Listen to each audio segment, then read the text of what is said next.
तो सुप्रभात। आज हम ज्ञान सागर पाठ 13 साहस को सलाम का पठन पाठन कर पाठ को समझेंगे। प्रस्तुत पाठ यह संदेश देता है कि विकलांगता हमारी मानसिक दशा में ही कमोबेश बनी रहती है। हाथ पैर कट जाने से कोई इंसान विकलांग नहीं होता है। बस हमें आशावादी सोच को जीवंत बनाए रखना चाहिए। यही कुछ संदेश प्रस्तुत पाठ देता है। वर्ष 2015 का वह शुभ दिवस राष्ट्रपति भवन में सुसज्जित अशोक कक्ष करतल ध्वनियों से गूंज रहा है, जहाँ पर भारतीय सर्वोच्च चौथा सम्मान पद्मश्री के लिए उस विजेता को पुरस्कृत किया जाना है। विशिष्ट अतिथियों से सभागार खचाखच भरा हुआ है। जो ही उद्घोषक के द्वारा भारतीय सर्वोच्च चतुर्थ सम्मान पद्मश्री के लिए उद्घोषणा उन विजेता भारतीय महिला के नामों की उद्घोषणा की जाती है तो यकायक तंद्रा भंग होती है। समग्र दृश्य जो है फिल्म की भांति मानस पटल पर अंकित होता चला जा रहा है। अरुणिमा सिन्हा अदम्य साहस के लिए पुरस्कृत हो दी जा रही है। विकलांगता के बावजूद पर्वत की उन्नत ऊंचाइयों को स्पर्श करने वाली अरुणिमा सिन्हा आज राष्ट्रपति के श्री कर कमलों द्वारा पद्मश्री प्राप्त करने जा रही है। उन दिनों को याद कर रही है जब वह दिल्ली के लिए यात्रा कर रही थी और अचानक लुटेरों के द्वारा आक्रमण किया गया और उस आक्रमण के दौरान उन्हें अबला समझकर सामान्य श्रेणी के डिब्बे से बाहर फेंक दिया गया और फिर वह जीवन और मौत के बीच संघर्ष करती हुई जिस मुकाम पर पहुंची है, वह मुकाम कहीं न कहीं अदम्य साहस दृढ़ संकल्प का ही वो पड़ाव है जिस पड़ाव पर खड़ी आज अरुणिमा सिन्हा सर्वोच्च चतुर्थ सम्मान पद्मश्री को प्राप्त करने जा रही है। जिनकी बाएं टांगे कट गई थी, दूसरी टांग भी जख्मी थी, रीढ़ की हड्डी टूट चुकी थी, शरीर वेदनाओं से घिरा हुआ था। ऐसे जीवन और मौत के बीच संघर्ष करती हुई अरुणिमा सिन्हा ने जिस मुकाम को प्राप्त किया है, वह मुकाम निसंदेह सम्माननीय मुकाम है, पुरस्कृत किए जाने वाला मुकाम है, जिस पर हर नारी शक्ति को गर्व है और गर्व होना भी चाहिए। 12 अप्रैल 2011 की वो तिथि जब अरुणिमा सिन्हा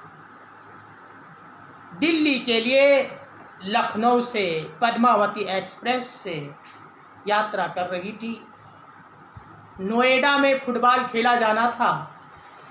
सामान्य श्रेणी में सवार अरुणिमा सिन्हा यात्रा तय कर रही थी कि अचानक लुटेरों ने आक्रमण कर दिया और उनकी गले की चैन और पर्स छीनने की कोशिश की। अरुणिमा सिन्हा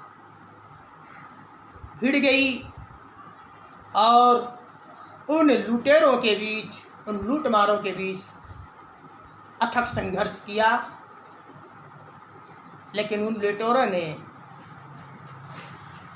इससे अबला समझकर डिब्बे की सामान्य श्रेणी से बाहर फेंक दिया और बाहर जब फेंक दिए गए तो दूसरी पटरी से धड़धड़ाती गुजरती हुई ट्रेन से जा टकराई और पूरे 7 घंटे असहाय अवस्था में रेल पटरियों के बीच पड़ी रही। उनकी टांगें कटी हुई है और उन टांगों को चूहे जो है कुतर रहे थे। उनमें वो साहस नहीं था कि वे चूहे को भगा सके। शारीरिक वेदना को झेल रही अरुणिमा सिन्हा का शरीर भले ही निर्जीव सा पड़ा हुआ था, लेकिन मानसिक रूप से वह जागृत अवस्था में थी। जो ही सुबह हुई, ग्रामीणों की दृष्टि उनके उस निर्जीव जीता जागता लाश पर जब पड़ी तो उन्होंने उन्हें अस्पताल की सीढ़ी पर छोड़ा। बरेली स्थानीय अस्पताल से लखनऊ मेडिकल कॉलेज से होता हुआ अखिल भारतीय आयुर्विज्ञान संस्थान पर पहुंच गई। डॉक्टरों ने जान बचाने की एक मुहिम को अंजाम देते हुए उनके बाएं टांग को काटकर अलग कर दिया। शारीरिक चुनौतियों का सामना करती हुई अरुणिमा सिन्हा अस्पताल के उस बिस्तर पर पड़ी हुई एक शुभ संकल्प ले बैठती है। संसार की सबसे ऊंची चोटी माउंट एवरेस्ट पर अपने चरण अंकित करने का, और वही बिस्तर पर पड़ी हुई ईश्वर को धन्यवाद देती है कि हे भगवान, तूने मुझे विकलांग बनाया है, मैं इस चुनौती को स्वीकार करती हूँ।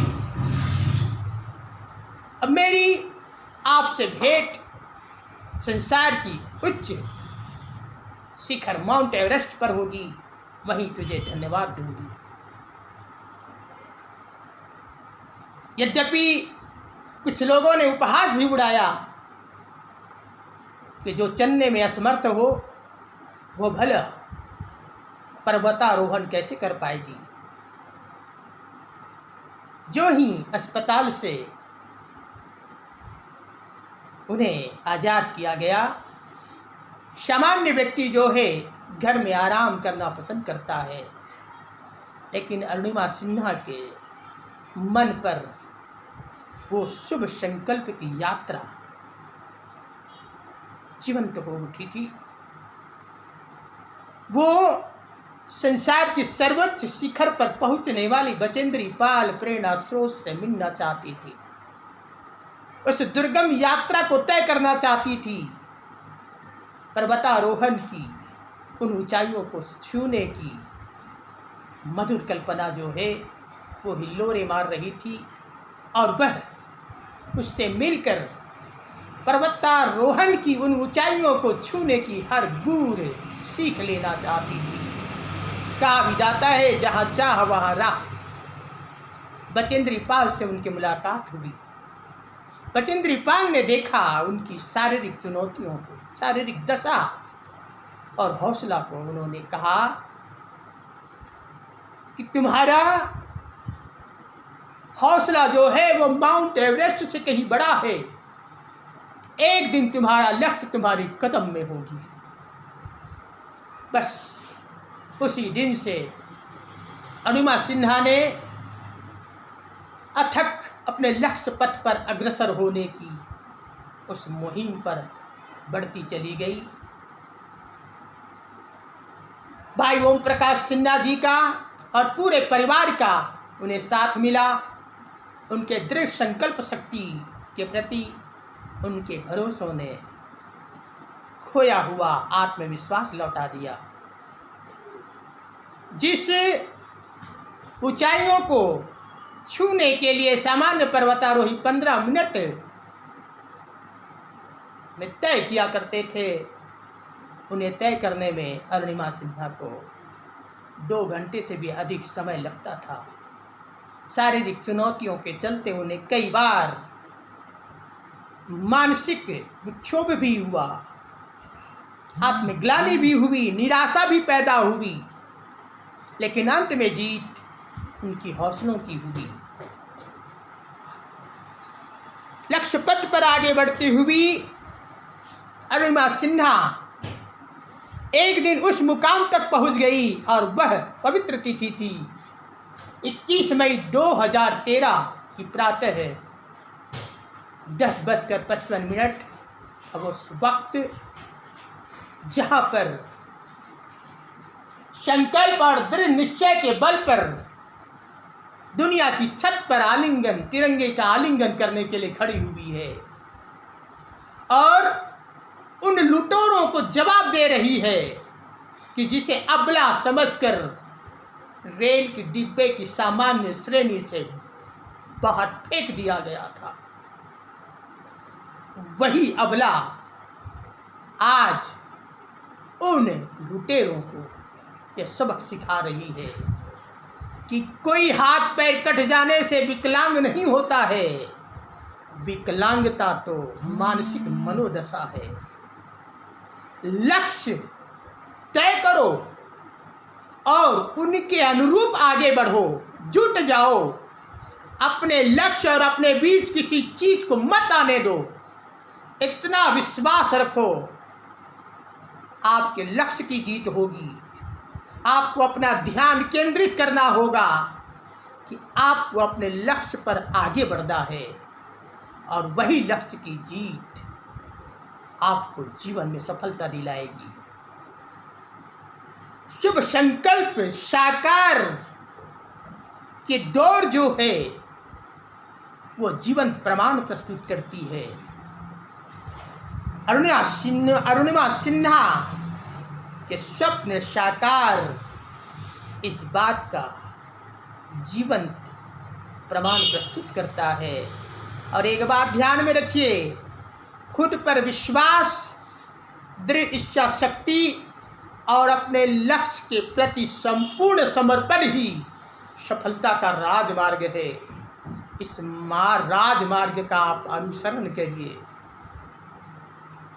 आपका स्वप्न साकार होगा। जीवन में ऐसी कोई बाधाएं ही नहीं है जो आपके लक्ष्य पथ को रोक सके।